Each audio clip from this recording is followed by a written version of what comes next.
Hello everyone, আসসালামু আলাইকুম। আশা করি আপনারা সকলে অনেক বেশি ভালো আছেন। সবাইকে ওয়েলকাম আমাদের নতুন আরও একটি ভিডিওতে। আজকে আমি আপনাকে এমন কিছু ফোনের কথা বলবো যে ফোনগুলো বর্তমানে নেওয়া আপনার জন্য একদমই ঠিক হবে না। তার কারণ হচ্ছে এই ফোনগুলো হতে পারে ইউজড বা প্রিয়ন্ড, অথবা এই ফোনগুলো হতে পারে অনেক পুরনো, আবারও হতে পারে এমন যে এই ফোনগুলোর ওভার প্রাইস। বর্তমানে অফিসিয়াল এবং আনঅফিসিয়ালি অনেকগুলো ফোন কিন্তু কম দামে পেয়ে যাবেন আগের তুলনায়। এর মধ্যে কিছু ফোন রয়েছে যেগুলো আপনার জন্য নেওয়া একদমই ঠিক হবে না।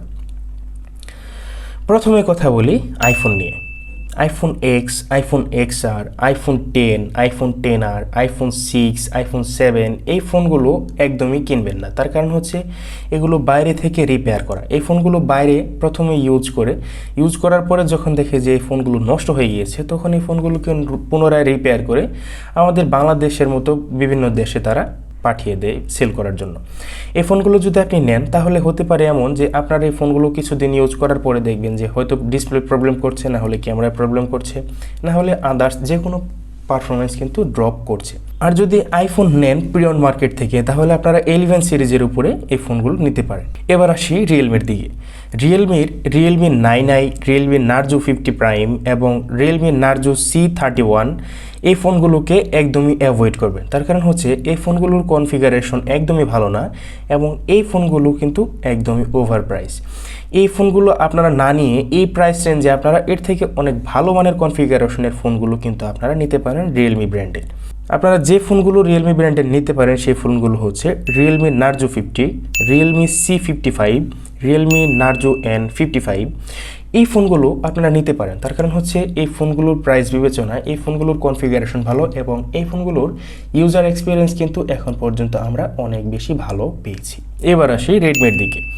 রেডমির এমন কিছু ফোন রয়েছে যে ফোনগুলো নেওয়া আপনার জন্য একদমই ঠিক হবে না। তার মধ্যে অন্যতম হচ্ছে Redmi note 10s। Redmi note 10s এই ফোনটিতে বর্তমানে যে পরিমাণ সফটওয়্যার ইস্যু দেখা যাচ্ছে, তবুও যদি আপনি এই ফোনটি নেন তাহলে কিন্তু আপনার টাকা একদমই জ্বলে যাবে। রেডমির আরও কিছু ফোন রয়েছে যেমন Redmi note 10 pro, Redmi note 10 pro max. এই ফোনগুলোকে একদমই অ্যাভয়েড করে চলবেন। আপনারা রেডমির ফোন যদি নেন তাহলে আপনারা এই ফোনগুলো নিতে পারেন, যেমন Poco X3, Poco X3 pro, Redmi note 11 এই ফোনগুলো আপনারা নিতে পারেন। অথবা 20,000 টাকা যদি আপনার বাজেট হয় তাহলে আপনারা রেডমি নোট 12 এই ফোনটির দিকে যেতে পারেন। এবার আসি স্যামসাংয়ের দিকে। স্যামসাং 35,000 টাকার নিচে বর্তমানে যে ফোনগুলোকে রিলিজ করে এই ফোনগুলোর কনফিগারেশন কিন্তু আহামরি তেমন ভালো না। আপনি যদি স্যামসাংয়ের একটি ভালো ফোন নিতে চান তাহলে আপনাকে অবশ্যই 50 থেকে 60,000 টাকার উপরে যেতে হবে। তাই আমি আপনাকে প্রেফার করব 35,000 টাকার নিচে যে ফোনগুলো রয়েছে স্যামসাংয়ের, এই ফোনগুলোকে আপনি অ্যাভয়েড করতে পারেন। 35,000 টাকার ভিতরে অন্য ব্র্যান্ডের যে ফোনগুলো রয়েছে এই ফোনগুলো থেকে আপনারা অনেক ভালো মানের কনফিগারেশন পাবেন এবং দুর্দান্ত পারফরমেন্স কিন্তু পেয়ে যেতে পারেন। এবার কথা বলে ওয়ানপ্লাস নিয়ে। ওয়ানপ্লাসের যে ইন্ডিয়ান ভ্যারিয়েন্টগুলো রয়েছে এই ফোনগুলোকে আপনারা একদমই অ্যাভয়েড করবেন। তার কারণ হচ্ছে ওয়ানপ্লাসের ইন্ডিয়ান ভ্যারিয়েন্টগুলোতে সবথেকে বেশি ইস্যু পাওয়া যাচ্ছে। আপনারা ওয়ানপ্লাসের ইন্টারন্যাশনাল ভ্যারিয়েন্ট যেগুলো রয়েছে আপনারা সেই ফোনগুলোর দিকে যেতে পারেন এবং আপনাদের জন্য সাজেশন থাকবে আপনারা ওয়ানপ্লাসের লেটেস্ট ফোনগুলো নিতে পারেন। তবে তারপরেও আমার ওয়ানপ্লাসের দিকে বিশ্বাস নেই।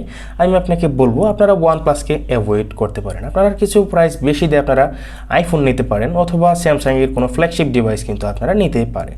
আমরা ভিডিওর প্রায় শেষের দিকে চলে এসেছি। এরপরে আপনাদের জন্য আরও কিছু ফোনের জন্য সাজেস্ট থাকবে, যেমন টেকনো, আইটেল এবং ইনফিনিক্স। এই ফোনগুলোর পুরাতন ভার্সন যে ফোনগুলো রয়েছে এই ফোনগুলো আপনারা একদমই নেবেন না।